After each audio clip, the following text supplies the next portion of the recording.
आहे, मी बरोबर म्हणतोय ना? सरकारची जाहिरात आहे ती. आमचं भांडण भ्रष्ट राज्यकर्त्यांशी, गद्दारांशी, सरकारशी आम्ही निपटून देऊ.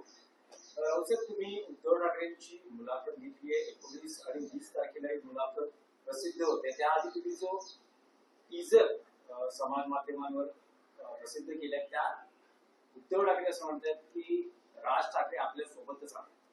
का एक भाऊ एका भावाबरोबर नसावा का? जर एका मोठ्या भावानं लहान भावाविषयी मत व्यक्त केलं आहे की भाऊ माझ्या सोबत आहे, राज ठाकरे या क्षणी माझ्या सोबत आहे, त्याच्यामध्ये कोणाला अस्वस्थ व्हायचं कारण नाही. उद्धव ठाकरे यांची मुलाखत येईल, ती आपण जरूर पाहायला पाहिजे. एक आदर्श मुलाखत आहे, एक आदर्श मुलाखत आहे. अनेक विषयांवर त्यांनी आपल्या भूमिका आणि मतं स्पष्ट केली आहेत. बऱ्याच काळानंतर ती आपण पाहिली पाहिजे आणि त्यानंतर तुम्ही प्रश्न विचारायला हवे. माझ्या माहितीप्रमाणे राज ठाकरे आणि उद्धव ठाकरे यांच्या संदर्भात सातत्यानं प्रश्न विचारण्यापेक्षा महानगरपालिका निवडणुका झाल्यावरती काय होत आहे त्याची तुम्ही वाट पाहायला पाहिजे. आत्ताच मी राज ठाकरे यांचं एक पोस्ट वाचली. ती वाचल्यावर सुद्धा तुम्हाला त्यातले अर्थ आणि संदर्भ कळायला पाहिजे.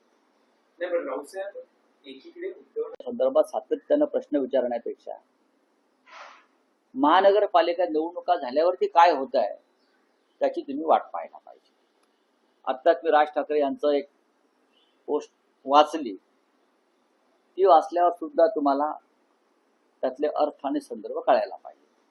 नाही, पण राऊसाहेब, एकीकडे उद्धव ठाकरे वारंवार असं म्हणतायत, सकारात्मक प्रतिक्रिया देत आहेत, युतीवर भाष्य करता आहेत, तर दुसऱ्या बाजूला राज ठाकरे हे सबुरीने येताना दिसत आहेत. येऊ द्या ना. शिबिरात त्यांच्या कार्यकर्त्यांनी आग्रही मागणी केली की उद्धव ठाकरेंबरोबर युती झाली. असं आहे,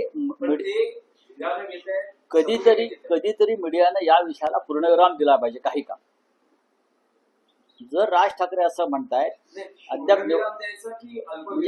निवडणुका जेव्हा जाहीर होतील तेव्हा पाहू, म्हणजे निवडणुका होईपर्यंत त्यांनी अल्पविराम दिला पाहिजे या विषयाला. तुम्ही रोज प्रश्न विचारून उत्तर तेच मिळणार आहे ना. म्हणून असं म्हणतो की माननीय उद्धव ठाकरे यांची मुलाखत वाचा आणि आज राज ठाकरे यांनी समाज माध्यमावर म्हणजे त्यांच्या एक्स अकाउंटवरती जी भूमिका मांडली तेही पहा. महाराष्ट्रातील प्रश्न आता निकाली आहे.